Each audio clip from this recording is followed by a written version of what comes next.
أعوذ بالله من الشيطان الرجيم.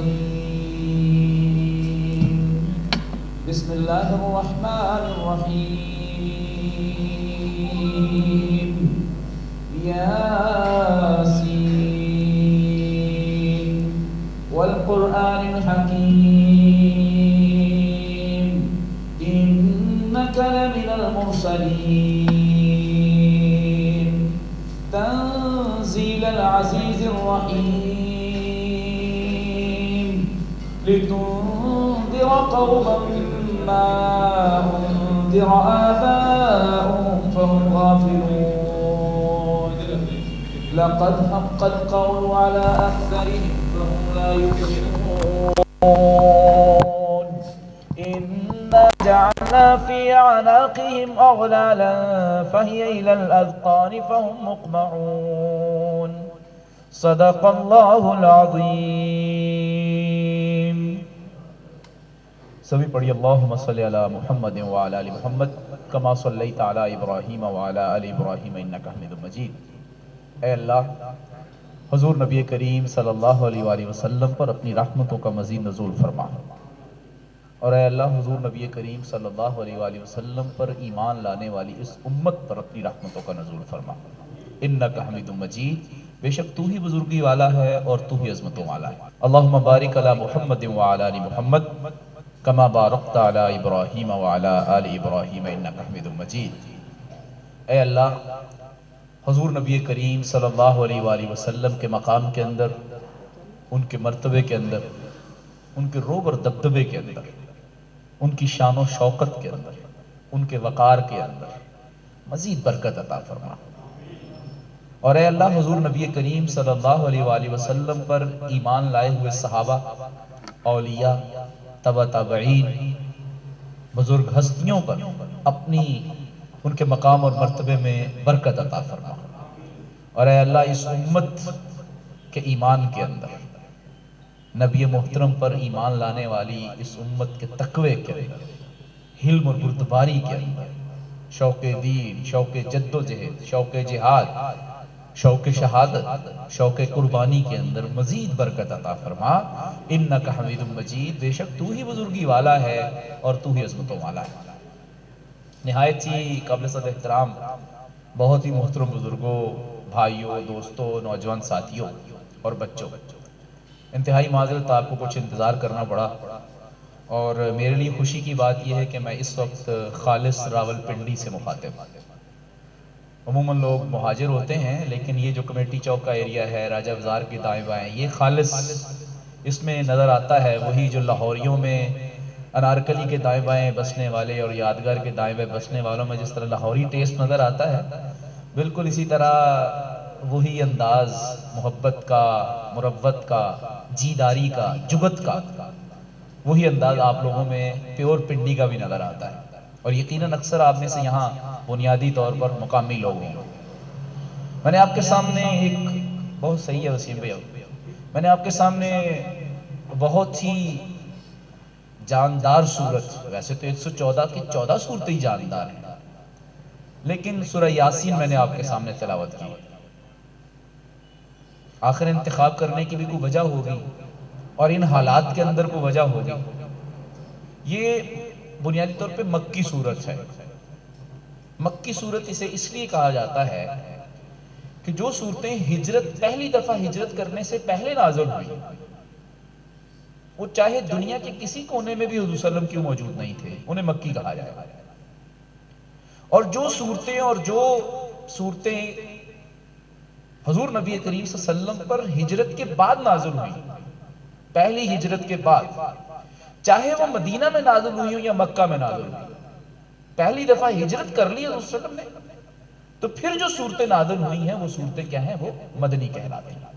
یعنی گویا کہ قرآن مجید کی مکی اور مدنی ہونے کے اعتبار سے جو تقسیم ہے وہ ہجرت کے اعتبار سے ہے، نہ کہ مکہ اور مدینہ کے اعتبار سے.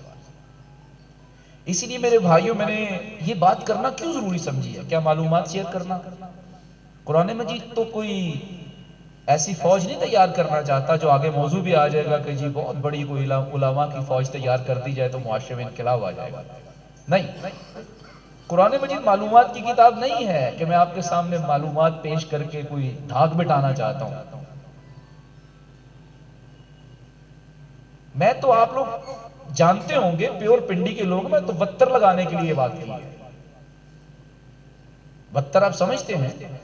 نوجوان بچوں کو اور نوجوانوں کو شاید نہ پتا ہو، جسے نمی کہا ہے علامہ اقبال نے. نمی، جیسے آپ کپڑے استری کرتے ہیں تو بتر لگاتے ہیں، صحیح سلوٹیں نکلتی ہیں. اسی لیے میرے بھائیوں میں نے کہا ہے کہ یہ سورت مکی صورت اس لیے ہے کہ ہجرت سے پہلے نازل ہوتی ہے. اب میں نے یہ کیوں کہا؟ اس لیے کہ حضور نبی کریم صلی اللہ علیہ وسلم پر جب یہ نازل ہو رہی ہے، وہ دور کون سا دور ہے؟ ذرا غور کیجئے گا، کون سا دور ہے؟ وہ دور ہے کہ جب حضور نبی کریم صلی اللہ علیہ وسلم نے مکہ کے اندر اپنے ابتدائی 13 سال، بچے بھی جانتے ہیں اسلامیات کے اندر سوال ہوتا ہے 13 سال حضور صلی اللہ علیہ وسلم نے مکہ میں گزارے. مکہ کے جو ابتدائی 13 سال تھے وہ حضور نبی کریم صلی اللہ علیہ وسلم نے مشرکین مکہ کو ہر طریقے سے دعوت دے کے کوشش کی. لیکن مکہ کے ان بدمست لوگوں کا، ان ظالموں کا، ان مفاد پرست ٹولے کی ضد اتنی زیادہ بڑھ چکی ہوئی تھی اور ان کے مزاج میں شدت اس طور پہ آ گئی تھی، شدت، تشدد کا رویہ اختیار کر گئے. اب معاملہ صرف حضور نبی کریم صلی اللہ علیہ وسلم کے اوپر تان تشنیع کا معاذ اللہ معاملہ نہیں تھا، الزام تراشی کا معاملہ نہیں تھا، معاذ اللہ گالی دینے کا معاملہ نہیں تھا، ذہنی ٹارچر نہیں صرف کر رہے تھے، فیملی کا صرف پریشر ہی نہیں تھا، بلکہ اب ان کی آنکھ اور ان کا آنا، جسے آپ کہتے ہیں، ان کا آنا اتنا پھٹ چکا تھا کہ اب وہ حضور نبی کریم صلی اللہ علیہ وسلم کے اوپر جان لیوا حملہ کرنے کے اوپر تلے ہوئے تھے. تشدد اپنے عروج پہ پہنچا ہوا تھا صحابہ، عروج پہ پہنچا ہوا. یہ وہی دور ہے جس دور کے اندر خباب بن ارت اور حضرت خبیب کو چولہے پہ لٹایا جاتا ہے، یہ وہی دور ہے. اب تشدد اپنے آخری مرحلے پہ پہنچ چکا ہے، شدت اختیار کر چکا ہے، اور ہجرت بالکل قریب ہے. مدینہ کی ریاست بننی ہے اس کے بعد، اسلامی ریاست، مدینہ کی ریاست بننی ہے. ایک نیا نظام، ایک نئی تہذیب، ایک نئی قوم تشکیل دی جانی ہے. یعنی گویا کہ آپ یہ کہیں کہ برتن علیحدہ ہونے جا رہے ہیں، گویا کہ کہہ دیں کہ خاندان ٹوٹنے جا رہے ہیں اسلام کی بنیاد کے. گویا کہ بیٹا باپ سے بیگانہ ہونے جا رہا ہے، گویا کہ بیٹی ماں سے بیگانے ہونے جا رہی ہے. بالکل قریب وقت ہے کہ اب عرب جو ہے وہ 2 حصوں میں تقسیم ہونے لگا، قریب تھا. اور مشرکین مکہ کے اوپر مشرکین مکہ کو دھتکارا جانے لگا تھا، اور قریب تھا کہ ایک نئی کالونی، ایک نئی آبادی، ایک نئی ریاست، ایک نئی مملکت وجود میں پانی کہ جس نے خاندان توڑ دینے تھے. آپ سمجھ سکتے ہیں، مدینہ کی ریاست کا اعلان نہیں تھا، بلکہ مدینہ کی ریاست تو اعلان تھا اس بات کا کہ بیٹا باپ سے گیا، بیٹی ماں سے گئی، کاروبار چھوٹ گئے، چلتی دکانیں چھوڑ دی گئی، ہری بھری فصلیں چھوڑ کر لوگ ہجرت کرنے لگے تھے. کسی نے بیٹی چھوڑنی تھی، کسی نے بہو، اور کسی نے بیگم چھوڑنی تھی. یہ ہوا نہیں. ہجرت مدینہ جو ہے وہ اعلان تھی اس بات کا. کس بات کا اعلان تھی؟ دیکھو بھی تم ہجرت کرنا چاہتے ہو، میں جٹ کے انداز میں بات کروں گا آپ کے ساتھ، آپ زیادہ اچھے طریقے سمجھیں گے، تھڑے کے لوگ آپ زیادہ جلدی سمجھیں گے. دیکھو بھی تم ایمان لے آئے ہو، جی لے آئے ہو. ہجرت کرنا چاہتے ہو؟ جی کرنا چاہتے ہو. میری بیٹی چھوڑ دو یار، تمہارے ساتھ بیاہی ہوئی تھی نا، چھوڑ دو اسے. تصور کریں ذرا، تصور کریں ذرا، سیرت کو کس طور پہ پڑھا ہے آپ نے؟ کیا زلفیں مبارک لمبی ہیں اور کالی ہیں بس اس طور پہ پڑھا ہے؟ کیا صحابہ کے ساتھ محبت اور عقیدت کو صرف اتنا ہی جانا ہے ہم نے کہ وہ کھاتے کیا تھے اور پیتے کیا تھے اور سوتے کیسے تھے بس؟ کیا دین دائیں ہاتھ سے کھانے، دائیں کروٹ پر سونے اور راستے میں سیدھے طرف چلنے کا نام ہے؟ کہا بیٹی ہجرت کرنا چاہتے ہو نا، میری بیٹی تم ساتھ نہیں لے جا سکتے. اور وہ بھی کتنا جیدار ہے، کیسا کمال گھرانہ تھا. انہوں نے سیرت پتہ نہیں کون سی سمجھی تھی، میں تو حیران ہوتا ہوں اور ہمیں بری سمجھ لگتی. انہوں نے قرآن کون سے سمجھا تھا پتہ نہیں، معاذ اللہ وہ قرآن کوئی اور تھا. اچھا ان کا پیٹ نہیں تھا، ان کی دکانداریاں نہیں تھی، ان کو کمیٹی چوک میں، ان کو کہیں کسی صدر کے اندر، ان کو کہیں وہ اپنی دکانیں عزیز نہیں تھی. ادھر بھی کوئی صدر تھا، ادھر بھی کمیٹی چوک تھا کوئی نہ کوئی. آپ اس معاشرے کے اندر بسنے والے انسانوں کو یہ سمجھیں کہ بالکل وہی ضرورتیں ان کی تھی جو آپ کی ضرورت. ان کو بھی بیٹیاں پیار تھی, ان کو بھی بیٹے پیارے تھے, ان کو بھی رشتے کھینچتے تھے, ان کو بھی برادری کا پریشر تھے. اب برادری کا پریشر نہیں ہے کہ میری بیٹی چھوڑ جاؤ, ہجرت کرنی تو جاؤ, ہجرت کر کے چلے جاؤ. وہ گھر جا کے مشورہ کرتا ہے اپنی بیگم سے, دیکھو تمہارے ابا نے مجھے یہ کہا ہے, تمہارے ابا نے مجھے یہ کہا ہے, تمہاری رائے کیا ہے؟ ایک طرف اسلام مجھے آزما رہا ہے اور آپ کو مجھے آزما رہا ہے, دوسری طرف تیرے خاندان کا اور تیرا رشتہ ہے جو مجھے کھینچتا ہے, مجھے بتاؤ تو صحیح کیا کرے. اچھا اللہ کا حکم ہے, نبی یہ چاہتے ہیں کہ ہجرت کی جائے, ٹھیک ہے آپ ہجرت کر جائیے. ذرا خاتون خانہ کو بھی دیکھیے ذرا. اسی لیے یہ وہ دور ہے جب یہ سورہ یاسین اترتی ہے. کیوں اترتی ہے؟ اب یہ بھی سوال پیدا ہوتا ہے. میں دو حدیثیں آپ کی خدمت میں عرض کرتا ہوں اور اس کے بعد پھر ان حدیثوں سے ہم کو سبق لینے کی کوشش کریں گے. میرے بھائیوں اور دوستوں, میرے نوجوان ساتھیوں, میرے نہایت ہی قابل احترام بزرگوں, حضور نبی کریم صلی اللہ علیہ وسلم نے سورہ یاسین کا تعارف کروایا اور تعارف فرماتے ہوئے, اس کا تعارف کرتے ہوئے, اس کا انٹروڈکشن کرواتے ہوئے کہا اقرأوا سورۃ یاسین علی موتاکم, سورہ یاسین کو اپنے مردوں پر پڑھا کرو. اور یہ اور میں آپ بھی ایسے کرتے ہیں, مردوں پہ پڑھتے ہیں. حالانکہ اس کا مفہوم وہ نہیں ہے جس طرح ہم کرتے ہیں. یہ کچھ جان, اچھا جان نہیں نکل رہی جی چچا حیات, کہ اللہ معاف کرے اگر کسی کا یہ نام حیات ہو تو میں معذرت خواہ ہوں, حیات صاحب کی جان نہیں نکل رہی, عبداللہ کی جان نہیں نکل رہی, عصمت کی جان نہیں نکل رہی, بھگاؤ نا. سورہ یاسین کے نسخے لے کے آئے تاکہ اس کے دائیں بائیں اور سر کی طرف اور پاؤں کی طرف بیٹھ کے سورہ یاسین کو پڑھا جائے. ذرا آسانی سے جان نکلے. ایمان سے بتائیں کہ سورہ یاسین اس لیے نہیں پڑھتے ہیں, کس کی آسانی سے جان نکل جائے. کیا قرآن مجید جان لیوا ہے؟ کیا یہ حیات کش ہے؟ کیا یہ لوگوں کو مارنے کے لیے؟ قرآن مجید حیات افرین ہے, قرآن مجید روح افزا ہے, جان افزا ہے. یہ تو مردہ انسان کو زندہ کر دیتا ہے, مردہ ضمیری سے نکال کر زندہ دلی کی طرف لے کے آتا ہے. یہ تو حیات افرینش کا کام کرتا ہے. اسی لیے جو ہمارا رویہ اور ہمارا جو مغالطہ ہے سورہ یاسین کے بارے میں, وہ مغالطہ یہ ہے کہ شاید یہ جان نکالنے کے لیے پڑھنی چاہیے. نہیں, صحابہ کا یہ رویہ نہیں تھا. اور یہ کیوں کہا گیا اقرأوا سورۃ یاسین علی موتاکم, سورہ یاسین کو اپنے مردوں پر پڑھا کرو؟ یہ اس لیے نہیں کہا کہ مارو, بلکہ اس لیے کہا کہ وہ لوگ جن کے بارے میں آپ کو یہ گمان ہو چکا ہوتا ہے, ڈاکٹرز نے کہہ دیا ہوتا ہے گھڑی دو گھڑی 4-5-6 مہینے کے, یہ لا علاج ہیں, گھر لے جائیے, کہیں لے جانے کی ضرورت نہیں ہے, یہ لا علاج ہو چکے ہوئے ہیں. اس کو hepatitis B, C, S, D ہے, اسے ایڈز ہے, اسے کینسر, اللہ بچائے. اب یہ جانبر نہیں ہو سکتا, یہ آخری سٹیجز کو ہے, یا عمر کے ایسے حصے میں ہے کہ جس حصے میں یہ گمان ہوتا ہے کہ بیماری لے جائے گی.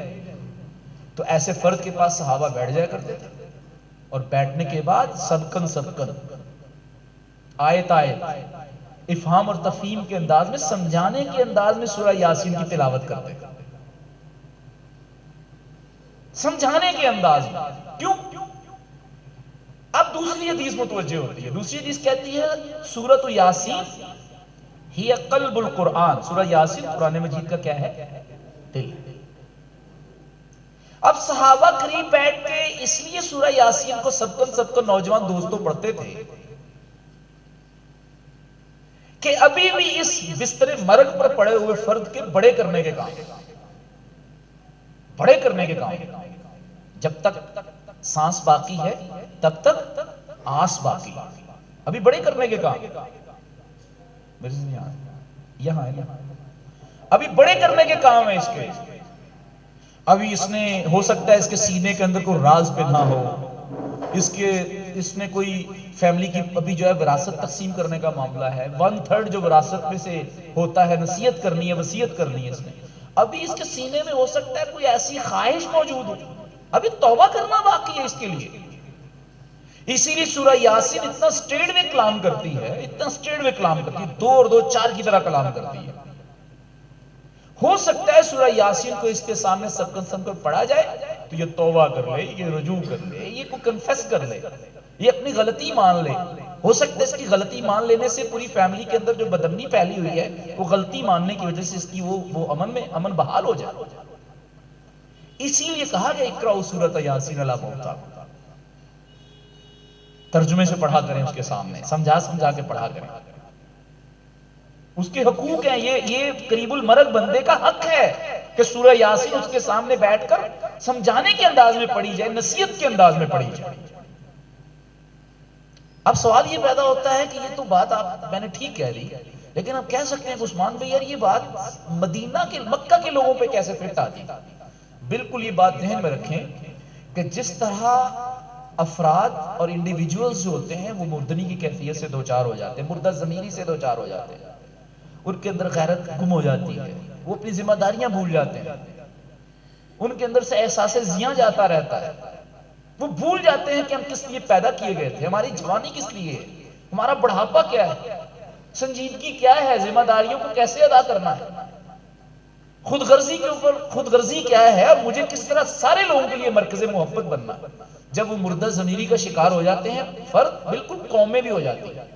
اور سورہ یاسین اس آخری سٹیج پہ اس لیے اتری کہ وہ بتانا چاہتی تھی مکہ کے لوگوں کو کہ دیکھو آخری فائنل جو ہے وہ کیا ہے، حجت کے طور پر، فائنل حجت کے طور پر آپ کو بتایا جا رہا ہے کہ ابھی بھی بدل لاؤ، ابھی بھی واپس آ جاؤ، ابھی بھی تمہارے لیے زندگی باقی ہے. اب میں یہاں نوجوانوں سے ایک اور بات بھی کرنا چاہتا ہوں، بزرگوں سے بھی. یہ ضروری نہیں ہوتا کہ ہم کتنا لمبا جیتے ہیں. سورہ یاسینی کا پیغام ہے، خاموش میسج، سائلنٹ میسج جسے آپ کہتے ہیں.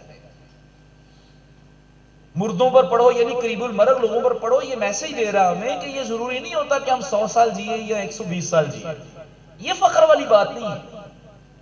جی میرے ابا حضور کی عمر، اللہ بہت لمبی عمر دے، عمر خضر دے آپ کے اور میرے گھر والوں کو، صحت مندی کی زندگی دے. لمبا جینا ضروری نہیں ہے، زندہ دلی سے جینا ضروری ہے. وہ زندگی نہیں ہے کہ جس کو ہم سانسوں کی زندگی کہتے ہیں. زندگی وہ جو احساس کی زندگی ہے، احساس مروت ہو، احساس زیاں ہو، ذمہ داریوں کا احساس ہو، وہ زندگی ہے. اگر وہ قریب المرگ فرد آخری 3-4 گھنٹے یا آخری 3-4 مہینے، حضور نے فرمایا غرغرے تک، غرغرہ یہ ہوتا ہے پاؤں کی طرف سے جان نکلنا شروع ہوتی ہے، انگلیوں کی طرف سے یہاں تک پہنچتی، کہا یہاں سے یہاں بھی ہو اور ایک بندہ اگر توبہ کر لے تو اللہ تبارک و تعالیٰ اسے کیا کر دیتے ہیں، معاف کر دیتے ہیں.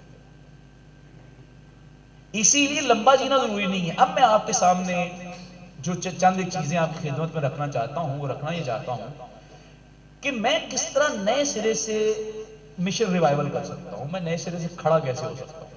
بورن اگین سمجھتے ہیں نا، بورن اگین، نئے سرے سے پیدا ہونا. مشن ریوائیول، نئے سرے سے کھڑے ہونا، مردنی کی کیفیت سے نکلنا، مردہ دلی کی کیفیت سے نکلنا اور زندگی اور زندہ دلی کی کیفیت میں آنا. یہ کیسے ہو سکتا ہے؟ قرآن نے سورہ یاسین کے اندر وہ راز دیے ہیں اور ہر سطح کے فرد کے لیے. اچھا کچھ لوگ جوانی میں بوڑھے ہوتے ہیں اور یہ سورہ یاسین کچھ لوگوں کو، اور قرآن مجید کچھ لوگوں کو بڑھاپے اور مرض کی حالت میں بھی جوان بنا دیتا. قرآن مجید میں اللہ تبارک و تعالی ارشاد فرمایا یاسین، حروف مقطعات، والقرآن الحکیم، قسم ہے اس قرآن کی جو حکمتوں پر ہے.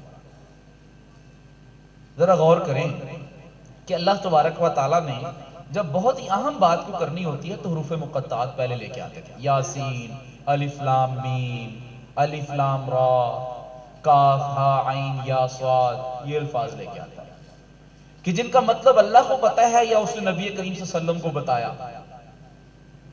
حروف مقطعات یہ کیوں کہے جاتے ہیں؟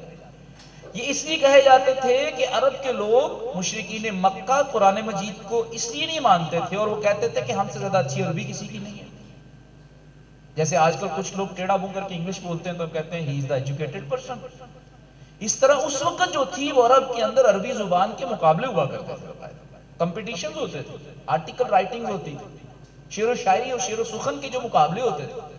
تو اللہ تبارک و تعالیٰ نے، اور اسی طرح کے الفاظ وہ استعمال کرتے تھے، یاسین، الف لام، وہ اپنی شاعری کے شروع میں اس طرح کی ایبریویٹیکل اور مخففات کی ٹرمز لکھا کرتے تھے اور کہتے تھے میری ان اصطلاحات کا مطلب کون بتائے گا.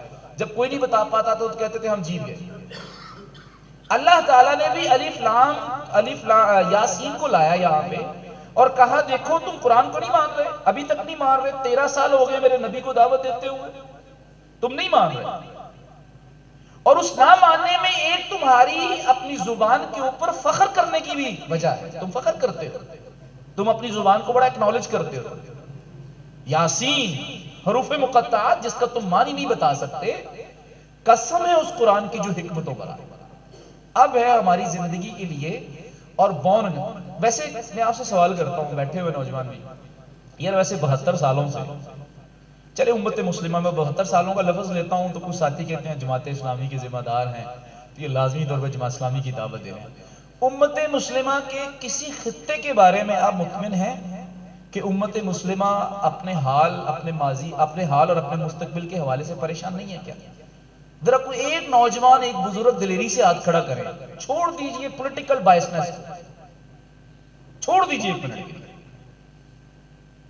اور اس سے بڑی بات میں کرتا ہوں کہ بھئی آپ ہزار درجے سچے ہیں اور بولنے والا 1000 درجے غلط ہے پولیٹیکل ایفیلیشن کے اعتبار سے۔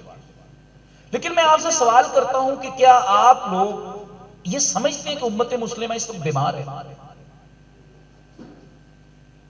مطلب آپ لوگ سمجھتے ہیں امت مسلمہ بیمار ہے کہ نہیں ہے؟ قوموں کی زندگی کے اندر سب سے ضروری مرحلہ یہ ہوتا ہے کہ قومیں اپنے آپ کو بیمار ضرور سمجھیں۔ بھئی جو مریض اپنے آپ کو بیمار ہی نہیں سمجھتا وہ کیوں کر تشخیص کروائے گا، ڈائیگنوز کیوں کر کروائے گا؟ وہ نہیں کروائے گا، وہ کہے گا میں صحت مند ہوں، سب اچھا ہے۔ اور جو بندہ اپنے آپ کی تشخیص نہیں کروائے گا وہ علاج کیسے کروائے گا؟ علاج نہیں کروا سکتا۔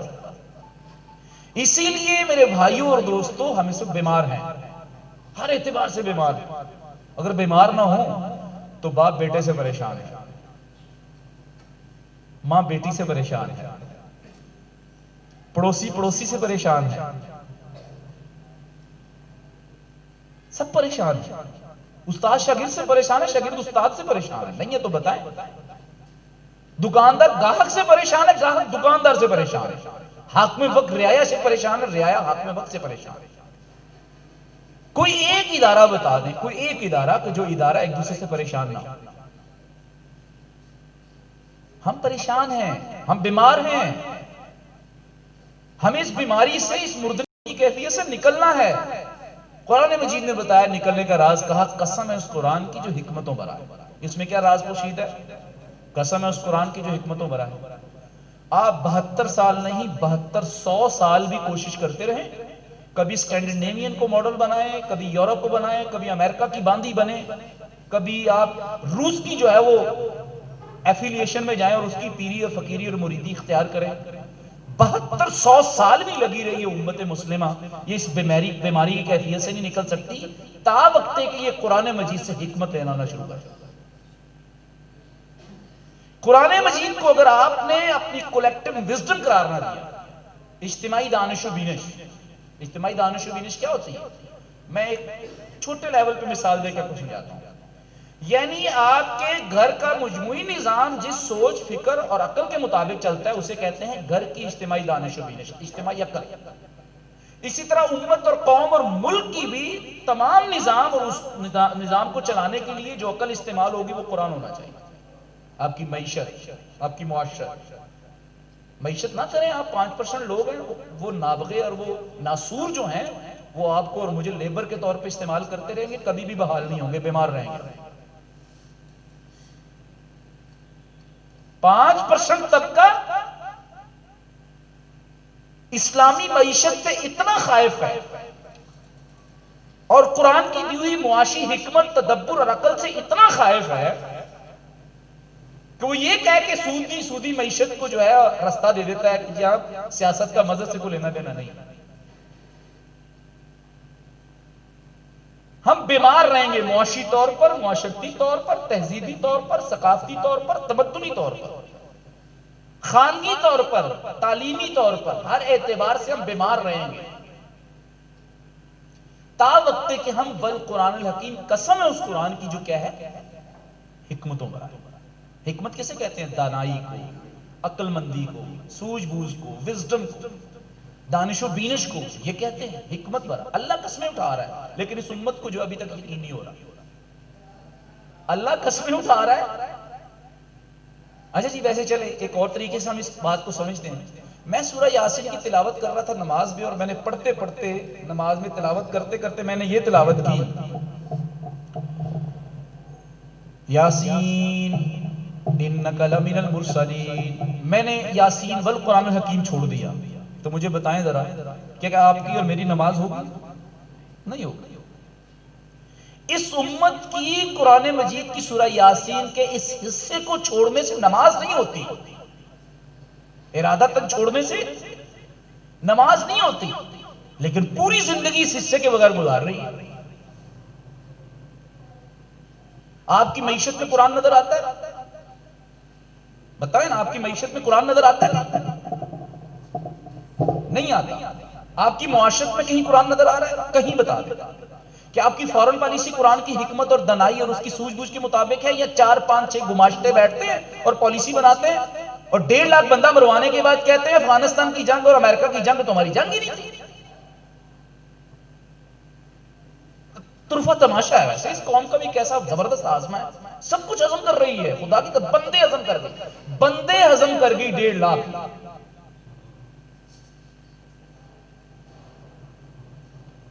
اور میں اور آپ اس کی وکالت کرتے نہیں سکتے.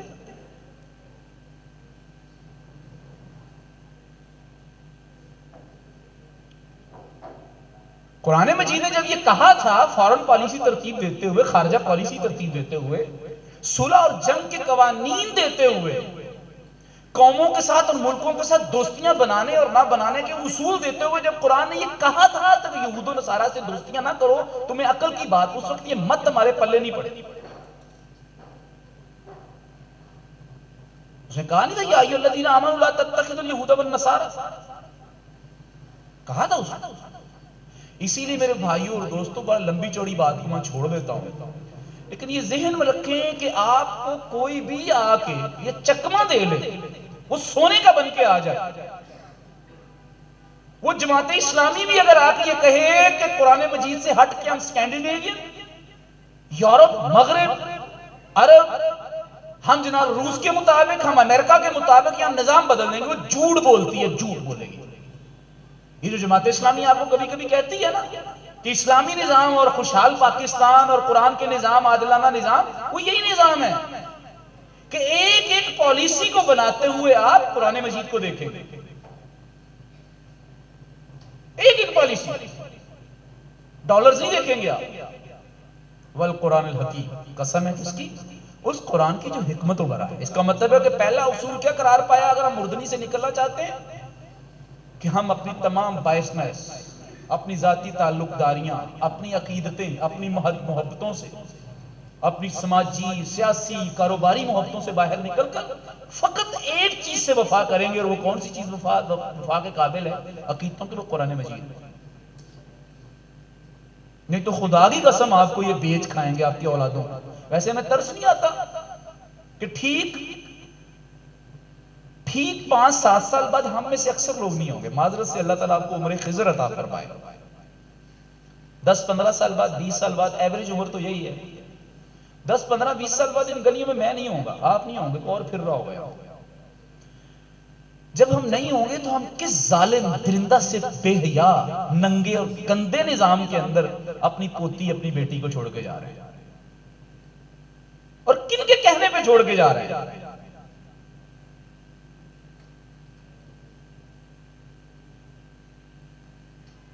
کن کے کہنے پہ؟ مغرب کے کہنے پہ، یورپ کے کہنے پہ، اور ان کے یہاں پالے ہوئے اور پیدا کیے ہوئے جو ان کے ایجنٹوں کی وجہ سے. میں بالکل سیاسی باتیں کر رہا ہوں، کسی کو اگر اختلاف ہے تو وہ بتائے. میں ایک بات اس بات کو سمجھانے کے لیے، اپنی بات کا دفاع کرنے کے لیے بات کرنے لگا ہوں. میرے بھائیوں، دوستوں، بزرگوں اور ساتھیوں، آپ گھروں کے سربراہ ہیں کہ نہیں؟ حاکم ہے نا گھروں کے. اگر گھر کا بزرگ، گھر کا والد سیاسی غلبہ کھو دے نا، سیاسی غلبہ، تو اس کی چھوٹی موٹی بات بھی کوئی نہیں مانتا. دیکھیں جو دین، جو نظریہ، جو اسلام سیاسی غلبہ چھوڑ دیتا ہے، اختیار اور اقتدار سے محروم ہو جاتا ہے، اس کی نمازیں بھی بے اثر ہو جاتی ہیں۔ پھر WHO باہر سے میں کہتا ہے 6 فٹ پہ کھڑے ہونا ہے، یہ سارے مسلمان 6 فٹ پہ کھڑے ہو جاتے ہیں۔ جو ایک دن پہلے اور ایک مہینہ پہلے اپنے سے مخالف فرقے کی رفع دین یا بغیر رفع دین کے بارے میں حدیث کی دلیل بھی نہیں مان رہے تھے، حدیث کی دلیل بھی نہیں مان رہے تھے کہ رفع دین ثابت ہے یا بغیر رفع دین کے بھی نماز ہو جاتی ہے، وہ دلیل بھی نہیں مان رہے تھے حدیث کی، وہ WHO کی بات مانتے ہیں۔ جو قوم سیاسی غلبہ کھو دیتی ہے اور جو مذہب سیاسی غلبہ کھو دیتا ہے، وہ مذہب اور وہ قوم اپنی عبادات کو بھی نہیں بچا سکتی۔ سود خور قوم کی کون سی نمازیں ہیں؟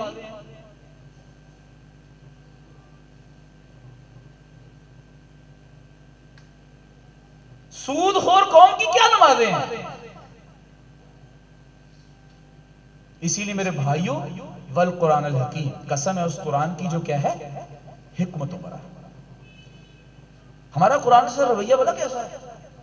ہمارا قرآن مجید سے رویہ ایسی ہے کہ جیسے ہم اس کو چومتے بھی ہیں، چاٹتے بھی ہیں، سینے سے بھی لگاتے ہیں، گر جائے تو برا بلا کہتے ہیں، اگر رستے میں کہیں کو گھری پڑی آیت مل جائے تو ہم اس کو کہتے ہیں، علاقے والوں کو برا بلا کہتے ہیں۔ بڑے یہ جماعت اسلامی والے پمفلٹ کے اوپر بسم اللہ لکھ دیتے ہیں، قرآن مجید کی آیت لکھ دیتے ہیں، حالانکہ لکھا ہونا چاہیے، جگہ جگہ میں قرآن ملنا چاہیے۔ چھاپنے والوں نے چھاپا ہے ہمیں تعلیم دینے کے لیے، پڑھنے والے کی ذمہ داری نہیں ہے کہ اس کو سنبھال لیں، ایک پیج نہیں سنبھالا جا رہا۔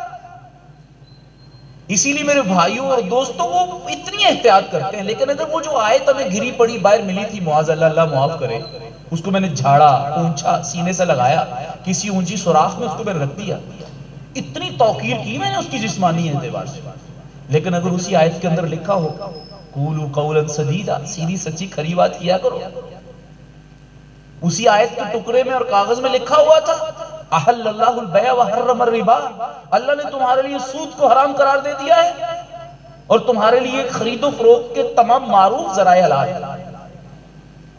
اسی میں لکھا ہو کہ ان الذین یحبون ان تشیع الفاحشۃ فی الذین آمنوا ولہم عذاب الیم، کہ بے شک وہ لوگ جو اپنے اختیارات کا غلط استعمال کرتے ہوئے مسلمان معاشرے کے اندر اور نوجوان نسلوں کے اندر بے حیائی کو پروان چڑھاتے ہیں، یونیورسٹیز میں، کالجز میں، میڈیا میں، انٹرٹینمنٹ کے نام کے اوپر، معلومات کے نام کے اوپر، انفارمیشن ٹیکنالوجی کے نام کے اوپر بے حیائی پھیلاتے ہیں اور ان کے اپنے کاروبار چلتے ہیں، ان کے ڈریس ڈیزائنرز ہیں، ان کی فیشن کی مارکیٹ ہے پوری کی پوری، ان کے لیے دردناک عذاب ہے، اور جو خاموشی سے بیٹھے رہتے ہیں ان کے لیے بھی دردناک عذاب ہے۔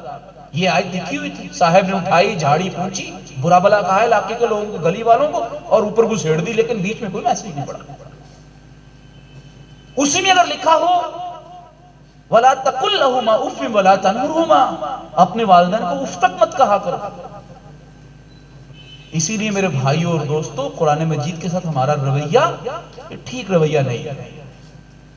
72 سالوں سے ہم بڑی ہی ہم اتنی امیر قوم ہیں، اتنی رچ قوم ہے، یعنی موسیٰ علیہ السلام کے دور میں جو قوم تھی وہ اتنی امیر نہیں تھی، موسیٰ علیہ السلام کی موجودگی کے باوجود۔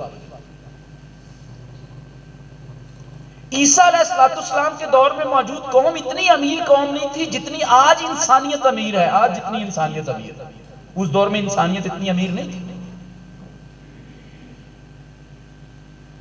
کیونکہ قرآن مجید اور حضور نبی کریم صلی اللہ علیہ وسلم کی سیرت جو تمام انسانیت کے لیے رہنمائی کا ذریعہ بن سکتی ہے وہ آج موجود ہے، لیکن بدقسمتی کی بات ہے کہ ہم نے اسے چھوڑا ہوا ہے، ہم اسے اختیار نہیں کرتے۔ ویسے میں آپ سے پوچھتا ہوں، کیا وجہ اسلامی نظام کیوں نہیں غالب ہوا؟ سوال ہے نا جی، میں 10 سیکنڈ کا پاز لے لیتا ہوں، کیا وجہ ہے کہ یہاں اسلامی نظام غالب کیوں نہیں ہوا؟ کیا واریت؟ اسلام کو محدود کر دیا گیا نماز، روزے، حج اور زکوٰۃ تک، یعنی کم فہمی، برادریزم، کنبہ اور قبیلہ، ہمارے گروہی تعصبات، اسلام غالب نہیں ہوا۔ اچھا، کیا اس دور میں پوری میں کوئی اسلام کے غلبے کی کوشش نہیں کی گئی؟ بار بار کی گئی۔ اسی لیے میرے بھائیو، بل قرآن الحکیم، قسم ہے اس قرآن کی جو حکمت برا ہے، قریش مکہ کو کہا جا رہا ہے کہ اگر تم اپنی بحرانی کیفیت سے اور اپنے کرائسس سے نکلنا چاہتے ہو تو اس قرآن مجید کی حکمت سے جڑ جاؤ۔ آج ہم پریشان ہیں، پاکستان اور امت مسلمہ والے پریشان ہیں، قرآن مجید ہماری حکمت بنے گا تو کچھ ہوگا۔ اس کے بعد فرمایا اِنَّكَ لَمِنَ الْمُرْسَلِينَ، بے شک آپ بھیجے ہوئے کس میں سے ہو؟ رسولوں میں سے۔ حضور نبی کریم صلی اللہ علیہ وسلم کی رسالت کو مشرکین مکہ پر بھی ثابت کیا اور ہمیں بھی پیغام یہ دے دیا کہ حضور نبی کریم صلی اللہ علیہ وسلم، اچھا رسالت کے کتنے سال تھے؟ 23 سال۔ 23 سال میں کیا کیا ہوا؟ ہجرت ہوئی، شعب ابی طالب کی گھاٹی آئی، ہاں جی، بدر، احد، حنین، احزاب آئے، اپنا نواسہ شہید ہوئے، حسن رضی اللہ تعالیٰ، مطلب وہ بعد میں شہید ہوئے لیکن شہادت کی خبر تو پہلے مل گئی تھی۔ شعب ابی طالب کی گھاٹی کے اندر بند کر دیے گئے، 3 سال تک گھاس پھوس کھاتے رہے، اور صحابہ خود کہتے ہیں، اللہ مجھے بچائے اس میں گستاخی الفاظ نہ آ جائیں، کہ ہم کھاتے تھے گھاس اور بالکل جانوروں کی طرح مینگنیاں نکلتی، پیٹ میں السر ہو چکے ہوئے، ورم۔ اس سارے دور کا نام رسالت ہے نا۔ رسالت کتنے دور کا نام ہے؟ رسالت نماز کا نام ہے صرف؟ مجھے بتائیے، رسالت صرف نماز کا نام ہے؟ رسالت صرف کیا حضور نبی کریم صلی اللہ علیہ وسلم کے حج کا نام تک اس کو رسالت کہا جائے گا؟ رسالت صرف کیا اس چیز کا نام تھا کہ اسے حضور نبی کریم صلی اللہ علیہ وسلم کی جو ہے وہ زکوٰۃ کا نام ہے رسالت؟ تسبیحات کا نام ہے؟ میٹھا کھانے اور دائی کروٹ پہ سونے کا نام رسالت ہے؟ جب یہ کہا گیا کہ آپ اللہ کے بنائے ہوئے رسول ہیں اور 23 سال کے عرصے کے اندر حضور نبی کریم صلی اللہ علیہ وسلم نے جسمانی تشدد بھی برداشت کیا، نفسیاتی تشدد بھی برداشت کیا، یہ اس بات کی بذات خود دلالت ہے کہ قرآن مجید عمل کا تقاضا کرتا ہے، اسی لیے اس کے بعد لایا ہے والقرآن الحکیم، قسم ہے اس قرآن کی جو حکمتوں برائے اور آپ اللہ کے بھیجے ہوئے رسول ہیں۔ 23 سال حضور نبی کریم صلی اللہ علیہ وسلم نے نو کمپرومائز کا نعرہ لگا کے زندگی جی، حالانکہ پہلے ہی دن بتا دیا گیا تھا۔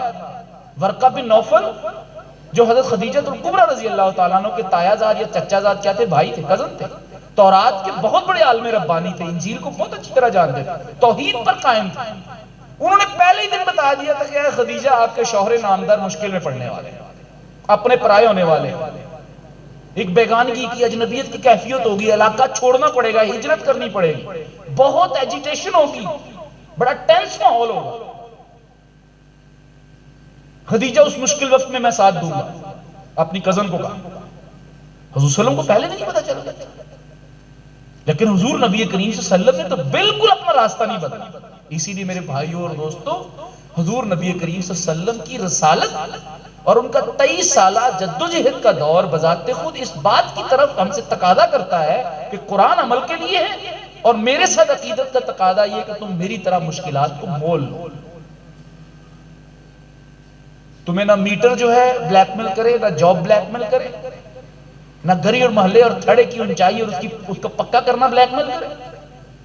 تمہاری زندگی اس چیز میں ہے کہ تم قرآن کے ساتھ اور رسالت کے ساتھ جڑ جاؤ، جڑ جاؤ۔ یہ فاقہ کش جو موت سے ڈرتا نہیں ذرا، روح محمد اس کے بدن سے نکال دے۔ سوچی سمجھی سازش کے تحت قرآن اور رسول کو ہم سے دور کیا جا رہا ہے، اور اگر ہمارے نظام تعلیم میں حضور نبی کریم صلی اللہ علیہ وسلم کے بارے میں پڑھایا بھی جاتا ہے تو یہ پڑھایا جاتا ہے مکہ میں پیدا ہوئے، بڑا اعلیٰ ان کا نسب تھا، قریش قبیلہ تھا، بھئی یہی پڑھایا جاتا ہے، اس سے زیادہ کچھ نہیں پڑھایا جاتا۔ انہوں نے جس نظام کے خلاف جدوجہد کی یہ نہیں بتایا جاتا۔ بدر بھی بیان کر دیا جاتا ہے، احد بھی بیان کیا جاتا ہے، حضور صلی اللہ علیہ وسلم کی قربانیاں ضرور ذکر کی جاتی ہیں، لیکن یہ فلسفہ نہیں بتایا جاتا کہ انہوں نے سودی معیشت، انہوں نے بے حیائی کے خلاف، انہوں نے جابرانہ نظام کے خلاف، انہوں نے کفر کے نظام کے خلاف، طاغوت کے نظام کے خلاف بدر سے جایا تھا، احد سے جایا تھا، یہ نہیں بتایا جاتا۔ شہداء کی تعداد ضرور بتائی جاتی کہ اتنے شہید ہوئے تھے فلاں موقع میں، لیکن کیوں شہید ہوئے تھے یہ نہیں بتایا جاتا۔ اسی لیے میرے بھائیوں اور دوستوں، اگر ہم واقعتاً مردنی کی کیفیت سے نکل کر زندگی کی طرف آنا چاہتے ہیں، اور حضور صلی اللہ علیہ وسلم کے ساتھ ہمارا رویہ بڑا کیسا ہے، معذرت سرز کرو، حضور نبی کریم صلی اللہ علیہ وسلم کے لیے کٹنے مرنے کے لیے ہم تیار ہو جاتے ہیں، اور بہت اچھی عقیدت ہے یہ۔ حضور نبی کریم صلی اللہ علیہ وسلم کی گستاخی کرے اور کر کے جائے کہاں، اس کی ایسی کی تیسی، اور بالکل بجا طور پہ جو سزا اسے ملنی چاہیے وہ ملتی بھی ہے ہمارے معاشرے میں الحمدللہ۔ لیکن میرے بھائیوں اتنی جذباتی اور اتنی خوبصورت، جذباتی یہ بجا طور پہ اچھے لفظ بول رہا ہوں میں، اتنی جذباتی، اتنی عقیدت رکھنے والی، اتنی محبت کرنے والی یہ قوم کو ہو کیا جاتا ہے کہ عمل کے میدان کے اندر حضور نبی کریم صلی اللہ علیہ وسلم کی ایک نہیں سنی جاتی، ایک نہیں سنی جاتی. میں کھڑے ہو کبھی آپ کے سامنے الٹے سے پانی تو پی کے دیکھ، لیکن عمل کے میدان میں حضور نبی کریم صلی اللہ علیہ وسلم کہاں ہیں؟ بتائیے کہاں؟ معیشت، معاشرت، تہذیب، تمدن، سیاست، ثقافت، امور خارجہ، امور داخلہ، آپ کی مقتدر قوتیں، آپ کے مقتدر ادارے، سب کے سب حضور نبی کریم صلی اللہ علیہ وسلم کی تعلیمات کے بالکل مخالف تشکیل دیے گئے اور تعمیر کیے گئے ہیں، اور ان کا انتظامی معاملہ ڈھانچہ سارا حضور صلی اللہ علیہ وسلم کے مخالف. جنگ اندر لڑنی ہے باہر لڑنی ہے؟ حضور صلی اللہ علیہ وسلم باہر جا کے لڑے گے. سپہ سالار ہے، چیف آف آرمی سٹاف ہے، باہر جا کے لڑنی ہے. حضور صلی اللہ علیہ وسلم نہیں اندر لڑتے نہیں، باہر جا کے لڑنی ہے. ہم نے تو بدر میں شریک نہیں ہوئے تھے، ہمیں بڑا غصہ ہے، ہم احد میں اپنا سارا بدلہ لینا چاہتے ہیں. چیف آف آرمی سٹاف مشورہ کر رہا ہے. یس سر اور نو سر نہیں ہے، صرف جہاں یس سر اور نو سر ہوتی ہے وہاں 1.5 لاکھ مرتا ہے. جہاں آگے کہنے، سننے اور مشاورت کی اور اختلاف کی گنجائش ہوتی ہے وہاں پر پھر ایسی حرکت نہیں ہوتی. اسی لیے بالکل اس بارے میں کلیئر ہو جائیے کہ آپ لوگ اس وقت ایک غیر اسلامی ماحول کے اندر زندگی گزار رہے ہیں. اسلامی آئین رکھنے کے باوجود کہا انک لمن المرسلین، بے شک آپ اللہ کے بھیجے ہوئے کس میں سے ہیں؟ رسول میں سے. یہ عمل کا تقاضا ہے. اگلی بات فرمائی علی صراط مستقیم. قوموں کی زندگی میں 2 بنیادی اصول ہو گئے کہ ان کی کولیکٹیو وزڈم کیا ہونی چاہیے؟ اللہ کے ساتھ جڑی ہونی چاہیے. کیونکہ اس کی وجہ بڑی سیدھی سادی سی وجہ ہے. قانون سازی میں کچھ بزرگ بیٹھے ہوئے ہیں، پڑھے لکھے بیٹھے ہوئے ہیں، یقیناً بس اوقات بعض لوگ جذباتی ہو جاتے ہیں. دیکھیں جی، یہ تو ہمارے بڑے پوتر قسم کے اور بڑے پاکیزہ قسم کے اداروں کے بارے میں بات ہو رہی ہے، یہ تو بہت غلط ہو رہا ہے. اللہ کو ہے قانون سازی کا اختیار، کس کو ہے؟ اور اس کی تشریح کا حق صرف اور صرف کس کو ہے؟ حضور نبی کریم صلی اللہ علیہ وسلم، جسے قرآن و سنت آپ کہہ دیتے ہیں پڑھے لکھے انداز میں. قانون سازی کا اختیار اللہ کو کیوں ہے؟ کیوں ہے؟ اس کی وجہ ہے کہ ایک لیجسلیٹر کو ایک لیجسلیشن کرتے ہوئے، قانون ساز کو قانون سازی کرتے ہوئے 4 خوبیوں سے متصف ہونا چاہیے، تب وہ قانون سازی ٹھیک کر پائے. ادروائز اس کی قانون جو ہے، قانون سازی اور اس کی لیجسلیشن امبیلنس ہو. مثلا سب سے پہلی بات ہے کہ جو قانون سازی کر رہا ہو وہ علم کے اعتبار سے کسی قسم کے بھی عیب سے پاک ہو. جس نے انسانوں کے لیے قانون سازی کرنی ہے وہ قانون سازی کرتے ہوئے اس کوالیفیکیشن پہ پورا اترتا ہو، اس میرٹ پہ پورا اترتا ہو کہ اس کا علم ہر طرح کے عیب سے پاک ہے. وہ مکمل علم رکھتا ہے کہ جس کے بارے میں قانون بنا رہا ہے. مجھے بتائیں کیا کوئی بھی اس میں میرٹ پہ پورا اترتا ہے کہ انسانوں کے بارے میں قانون بنا رہا اور وہ خود انسان ہو؟ کسی کا علم مکمل ہے؟ صرف ایک اللہ کی ذات ہے جس کا علم مکمل ہے. دوسرا، قانون سازی کرتے ہوئے اور لیجسلیشن کرتے ہوئے کوالیفیکیشن کے لیے اور میرٹ کے لیے دوسری شک اور آرٹیکل کیا ہے، تقاضا کیا ہے کہ قانون سازی کرنے والا کوئی کنبہ اور قبیلہ اور برادری اور حسب نسب نہ رکھتا، نہیں تو بائسنس کا شکار ہوگا. یہاں تو لوگ الیکشن اس لیے جیتتے ہیں کاؤنسلری کا کہ نالی اپنی دیوار سے ہٹا کے، جو آپ تو اس اوپن نالیوں والے نا، نالی اپنی دیوار سے ہٹا کے دوسری دیوار کی طرف کرنے کی کوشش کرنی ہے. یہ پر نالا بدلنا ہے. میں نے اس کارنر کے اوپر لائٹیں لگوانی ہیں، زیادہ زیادہ میرے پاس رجسٹر آ جائے بس نکاح کا. اپنے مفاد کے لیے قانون سازی کرتے ہیں. صرف ایک اللہ ہے کہ توحید یہ سمجھ لگتی ہے کہ لم یلد ولم یولد ولم یکن لہ کفوا احد. توحید سجدوں میں نہیں سمجھ لگتی. ایک موحد کا، ایک عاشق رسول کا تو پتہ تب چلتا ہے کہ جب فیصلہ کن مرحلے کے اوپر قانون سازی کرنے کی نوبت آئے اور مقابلے کے اندر لالچ بھی ہو، ہرس بھی ہو، حوث بھی ہو، تھریٹس بھی ہوں. پتھر کے زمانے میں گھسیڑ دیں گے. پھر ایک موحد آدمی کھڑا ہوتا ہے اور کہتا ہے اچھا ایک ہاتھ پہ چاند رکھو، ایک پہ سورج رکھو. پھر بھی بکنے والا نہیں ہوں، پھر بھی نہیں بکوں گا.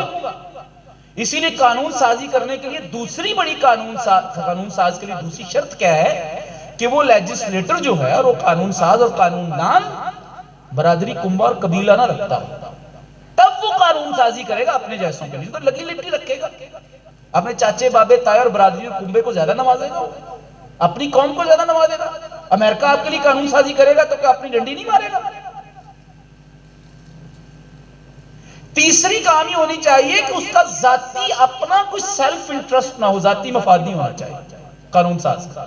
مجھے بتائیے حضور نبی اللہ تبارک و تعالیٰ بے نیاز نہیں ہے؟ اللہ کو ذاتی کوئی فائدہ نہیں ہے، اسی لیے حکیم اور حکمت والا ہے۔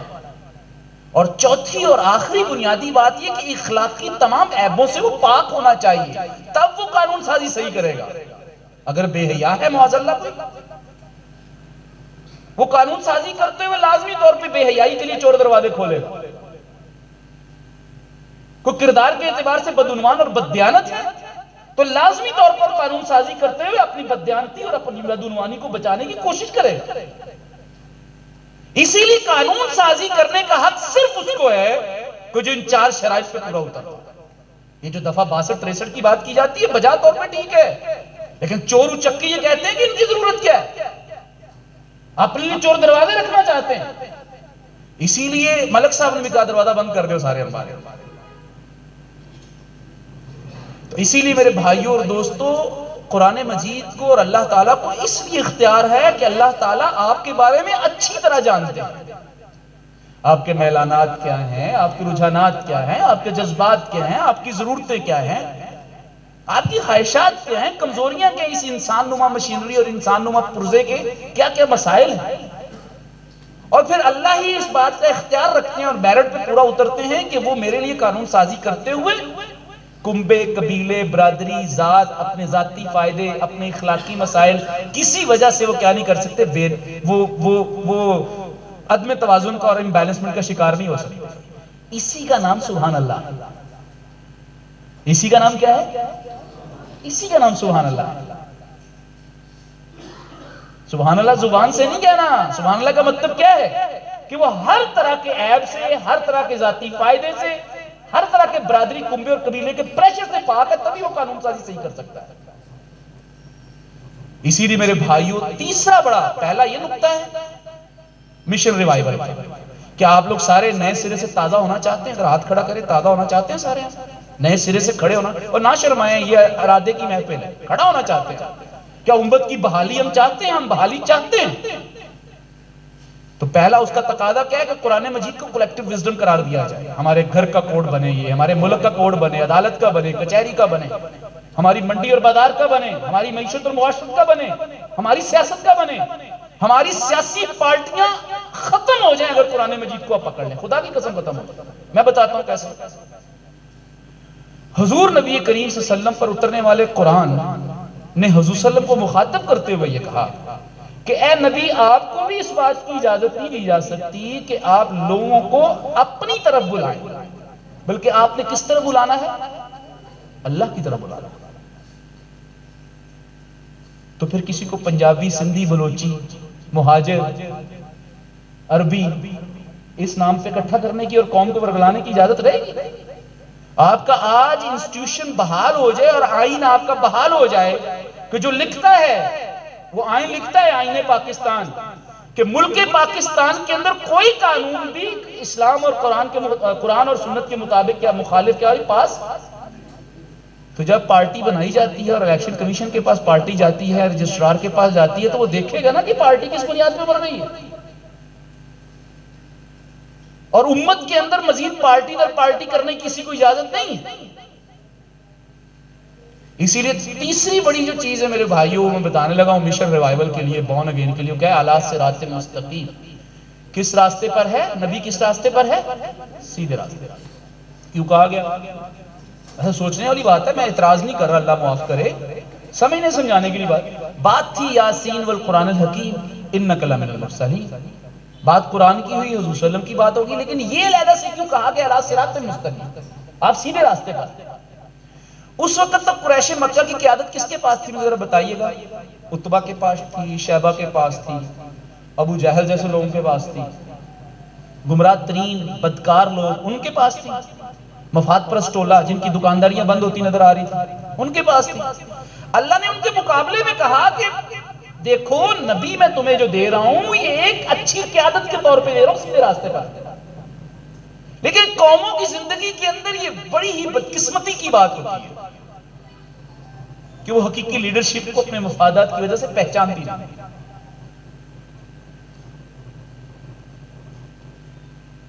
حقیقی لیڈرشپ کو نہیں پہچانتی، حالانکہ دائیں بائیں سے بڑی گواہیاں آ رہی ہوتی ہیں، بڑی گواہیاں، اللہ نے گواہی دی اللہ صراط مستقیم، سیدھے راستے پر ہیں یہ، لیکن نہیں پہچانتی، مفادات عزیز ہوتے ہیں۔ آج بھی یہی معاملہ ہے۔ اب میں یہاں پہ ایک نوجوانوں کے لیے ایک راز بتانا چاہتا ہوں، سیکرٹ کیا ہے بزرگوں کے لیے۔ ہر وہ بندہ نوجوان ہے جو راز پا گیا، اور ہر وہ بوڑھا ہے جو جوانی میں بھی راز کھو بیٹھتا ہے۔ راز کی بات کیا ہے؟ راز کی بات یہ ہے کہ فرد، گھرانہ، اولاد، قوم اور کنبہ اور قبیلہ، اس کی بہبود، ترقی، استحکام اور اس کی کامیابی کے اندر اس بات کا بڑا ہی اہم کردار ہوتا ہے کہ وہ قیادت کس طرح کی چنتے ہیں۔ میرے خیال میں یہ تھوڑی سیاسی بات ہوگی، لیکن بالکل سیاسی بات، کیونکہ جو آپ کی لیڈرشپ ہوتی ہے میرے دوستو، آپ کا ایمان، آپ کا کلچر، سارا کچھ نوجوانوں کا مستقبل، نوجوان بچیوں کا مستقبل آپ کی قیادت کے مزاج کے اوپر ہوتا ہے۔ آپ کی قیادت طے کرتی ہے، لیڈرشپ طے کرتی ہے، وہ قانون سازی بناتی ہے۔ ان کا بد اخلاق ہونا یا ان کا اخلاق والا ہونا یہ طے کرتا ہے کہ آپ کی نسلیں کیسی ہیں۔ سپاں کو لو پوچھ دیو ڈنگ دیو کیوں کہ ظلم دے نظام کو لو سنگ دیو۔ یہ بات سمجھ میں نہیں آنے والی کہ کس طرح ایک بے حیا میری بیٹی کو حیادار بنا سکتا ہے۔ یہ کم از کم میری تو سمجھ میں نہیں آتی۔ اور قرآن نے یہی راز بتایا، اللہ صراط مستقیم، اے مکہ والو سن لو، ابو جہل کی قیادت میں مت چلو، عتبہ شیبہ کی قیادت میں مت چلو، تمہیں بالکل مستقل زبردست لیڈر دیا جا رہا ہے جو سیدھے راستے پر ہے، جس نے 40 سال تمہارے درمیان گزارے اور صادق اور امین کا لقب مجھ سے نہیں پایا، تم سے پایا ہے، اور پھر 13 سال مزید اس نے گزارے ہیں، سیدھے راستے پر ہے۔ آج بھی امت مسلمہ کا یہی مسئلہ ہے۔ یہ طیب اردگان اور اخوان المسلمین بڑی دیر تک ریجیکٹڈ رہے ہیں ترکی کے اندر، آئے تو کیا کیا انہوں نے؟ کراچی میں کیا نہیں کیا نعمت اللہ خان صاحب نے، اور کیا نہیں کیا انہوں نے؟ آپ کہیں گے جی دیکھیں آپ اپنا منجن بیچنے لگ گئے، بھی دیکھیں جو قرآن میں، اچھا قرآن مجید اس وقت کے منافقین پہ کومنٹری کرے، اس وقت کی اچھی لیڈرشپ بتائے، قرآن مجید اس وقت کی اتار چڑھاؤ پہ تبصرہ کرے تو ٹھیک، لیکن وہ قرآن مجید زندہ و جاوید کتاب کی حقدار بھی اور لقب بھی رکھتی ہے، لیکن آج بھی تبصرہ کرے تو ہم کہتے ہیں جناب یہ تو دیکھیں نا مولوی صاحب اچھا خاصا جنت اور جہنم کا ذکر کر رہے تھے، فورن ٹریک سے اتر گئے۔ میرے بھائیوں اور دوستو، اللہ نے خود نہیں آنا، اللہ نے ہر دور میں اچھے بندے پیدا کیے ہوتے ہیں، اللہ صراط مستقیم، سیدھے راستے پر۔ میں آپ لوگوں کو چاہتا ہوں کہ آپ لوگ یہاں کے جماعت اسلامی کے ذمہ داران کے ساتھ میری گفتگو کے بعد بحث مباحثہ کریں، میٹھا میٹھا ہڑپ اور کڑپ ایسا نہیں ہو، آپ بحث کریں، آپ بولیں گے تو یہ بھی بولیں گے آگے، شائستگی کے ساتھ، وقار کے ساتھ، تہذیب کے ساتھ، ایک دوسرے کے احترام کے ساتھ، اختلاف کریں ایک دوسرے کے ساتھ۔ جیسے کہ آپ کہتے نہیں ہوتا سارے جرگے والے لوگ ہیں کہتے ہیں یار بے غلط کرنا یار، کوئی وہ غلط ٹورنا بھائی، آپ کو بات ٹوریں آپس میں، نہیں ٹورتے ہم بات، تو بھی ٹھیک میں بھی ٹھیک، بس سارے ٹھیک، سیدھے راستے پر ہیں۔ قوموں کی زندگی کے اندر یہ چیز بنیادی طور پر اہم ہوتی ہے، اور نوجوان نسل کی مستقبل کے حوالے سے چیز بنیادی طور پر اہم ہوتی ہے کہ وہ نوجوان نسل لیڈر کس طرح کا چنتی ہے، اور وہ لیڈرشپ قرآن کو حکمت قرار دے، وہ لیڈرشپ جو حضور صلی اللہ علیہ وسلم کو رسول مانے، عملی زندگی میں رسول، چومنے چاٹنے کی حد تک نہیں، ان کے لیے مرنے کی حد تک نہیں، صرف ان کے لیے جینے کی حد تک۔ ہم نبی کے لیے مرنا چاہتے ہیں، نبی کے لیے جینا نہیں چاہتے، اس کے مطابق نہیں جینا چاہتے۔ تو کہا لا صراط مستقیم، سیدھے راستے پر۔ یار 72 سالوں سے، ویسے ہم بھی آپ لوگوں کی دنیا میں بستے ہیں، خدا کی قسم آپ لوگوں کی دنیا میں بستے ہیں ہم لوگ، آپ لوگوں کو ترس نہیں آتا جماعت اسلامی پہ؟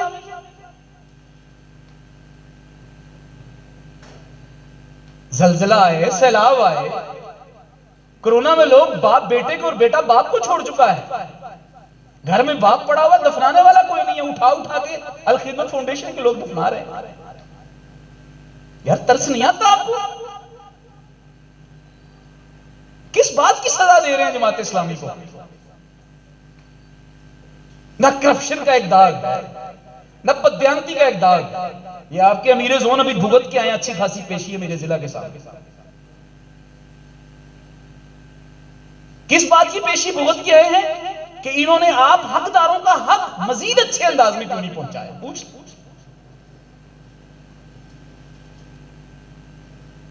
عالمی بینک کہتا ہے کہ سب سے زیادہ ٹرانسپیرنٹ بجٹ اگر پیش کیا گیا ہے تو کے پی کے کا پیش کیا، سراج الحق نے پیش کیا۔ آپ کی اعلیٰ عدلیہ کہتی ہے کہ تمہاری قیادتوں میں سے اگر سب سے اچھی قیادت سیدھے راستے پر ہے تو سراج الحق ہے، 62-63۔ آپ سنتے نہیں ہیں؟ مجھے آپ سے بڑی محبت ہے، خدا کی قسم بڑی محبت ہے، میں آپ کے جوتے سیدھے کروں گا، لیکن یہاں کھڑے ہو کے وہی بولوں گا جو قرآن مجھ سے تقاضا کرتا ہے۔ 72 سالوں سے ہم بھی انسان ہیں، خواہشات جنم لیتی ہیں، ہم نے بھی یونیورسٹیوں میں پڑھا ہے، لڑکیاں ہمارے گرد بھی زلفیں بھی گھیرتی ہیں، لیکن کردار سے ایک بھی داغ نہیں لگتا۔ پانی میں کھڑے ہوتے ہیں اور خشک برتن باہر نکلتے ہیں، ہزاروں کی تعداد میں ایم این ایز اور ایم پی ایس بنتے ہیں، وزارتیں ملتی ہیں، لیکن ایک کی بھی دامن پر کرپشن کا داغ نہیں۔ کراچی کا بجٹ جو ہے وہ 4 ارب اور 5 ارب جس کو 40-45 ارب تک پہنچا دیا جاتا ہے۔ 70 کے الیکشن کے اندر مشرقی پاکستان میں ہم پہلے نمبر پر ہیں، لیکن آپ کا مقتدر ادارہ اور آپ کی اسٹیبلشمنٹ اپنے علل و تللوں کے لیے ہمیں خطرہ محسوس کرتے ہوئے ہمیں نکر کر دیتی ہے۔ اسی لیے میرے بھائیوں یہ ذہن میں رکھو، میں صاف بات کر رہا ہوں، یہ ذہن میں رکھو کہ قوموں کے عروج و زوال کے اندر قیادت کا بنیادی حق ہوتا ہے، کردار ہوتا ہے، وہ طے کرتی ہے کہ آپ کا بچہ پڑھے گا کیا۔ میں آخری بات کروں گا، اس کے بعد ختم کروں گا۔ میں ایک سیمینار میں تھا، وہاں کھڑے ہو کے ایک ہمارے بزرگ تھے عالم دین، انہوں نے بڑی گفتگو کی، نصاب تعلیم میں یہ ہو رہا ہے، ختم نبوت پہ یہ ہو رہا ہے، فلاں پہ ہو رہا ہے، بلکہ میں یہ اقبال ٹاؤن میں جو ہمارے قاضی زہیر صاحب والا علاقہ ہے ان کے پروگرام میں تھا، ختم نبوت کانفرنس میں 10-15 دن پہلے کی بات ہے، 20 دن پہلے کی بات ہے۔ اب وہ علماء اپنے اپنے انداز میں ماشاءاللہ بات کر رہے تھے، سارے کر رہے تھے، میں کھڑا ہوا تھا، میں نے گزارش کی بڑے ادب سے، میں نے کہا کیا یہ کس دن سے ہمیں زیب دینے لگ گیا کہ امت مسلمہ اپنے ہی معاشرے کے اندر صرف مذمت کرتی رہتی ہے؟ کبھی اس پہ بھی تو غور کرنا چاہیے کہ امت مسلمہ اور پاکستانی جیسے معاشرے کے اندر ہمیں ختم نبوت کے اوپر بھی جگہ کرنی پڑتی ہے، دلیلیں دینی پڑتی ہے۔ سوچنے والی بات، اس کی وجہ ہے کہ آپ نے اقتدار اچھے لوگوں کے ہاتھ نہیں کیا اور آپ خود آگے بڑھ کے مقتدر نہیں بنے۔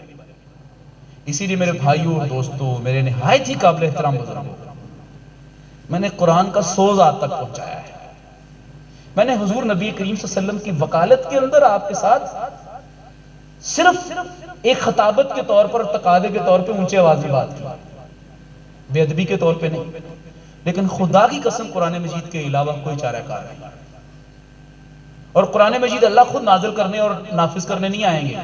وہ قرآن میں ایک جگہ کہتا ہے کہ یہ اس بات کے انتظار کر رہے ہیں کہ میں خود ان کو بتاؤں آ کے کہ یہ میرا نبی ہے، یہ میرے نبی کو نہیں مان رہے تو کہ میں خود اوپر فرشتوں کے جھنڈ میں اور جلوہ میں آؤں کہ میں بتاؤں کہ ہاں یار یہ میرا نبی ہے، اس کو مان لو۔ کہا اگر ایسا معاملہ ہوگا تو قضی الامر، وہ تو معاملہ تب ہوگا جب فیصلہ کیا ہو چکا ہوگا، مکمل، جیسے پیو نہیں آندہ۔ اسی لیے میرے بھائیوں اور دوستوں، اللہ خود قرآن کے غالب نہیں کرے گا۔ یہ جو ہم کہتے ہیں نہیں اللہ جب چاہے گا غالب ہو جائے گا، یہ اللہ پہ الزام ہے، ایک دوسرے الفاظ میں اللہ پہ الزام ہے کہ وہ نہیں چاہتا غالب۔ اللہ نے ہمارے لیے تمام وسائل اور ہم پر تمام کیا کر دیے ہیں، راستے بار کر دیے ہوئے ہیں۔ ہماری ذمہ داری ہے کہ ہم آگے بڑھیں، اس علاقے کو ماڈل علاقہ بنا دیں، کسی نابغے کے ہاتھ تک۔ 72 سالوں میں اس قوم کو نتارا ہو چکا ہوا پوری طرح، ہمیں چاہیے کہ اس میں قرآن کے حلقے آباد کریں، نبی کریم صلی اللہ علیہ وسلم کی سیرت کی مجالس آباد کریں، اور کوشش کریں کہ یہ پاکٹ اسلام پسندوں کی پاکٹ ہونی چاہیے، برادری پسندوں اپنے ذاتی مفادات کے پسندوں کی پاکڑ نہیں ہونی چاہیے۔ اللہ تعالیٰ سے دعا ہے کہ اللہ تبارک و تعالیٰ ہمیں عمل کی توفیق عطا فرمائے، اللہ تعالیٰ ہمیں مصلحتوں سے، ذاتی مفادات سے بالاتر ہو کر اپنا حسن اور حسین جو ہے اسے اللہ کے راستے میں قربان کرنے یا اس کے مفادات کو قربان کرنے کی توفیق عطا فرمائے۔ وما علینا الا البلاغ المبین۔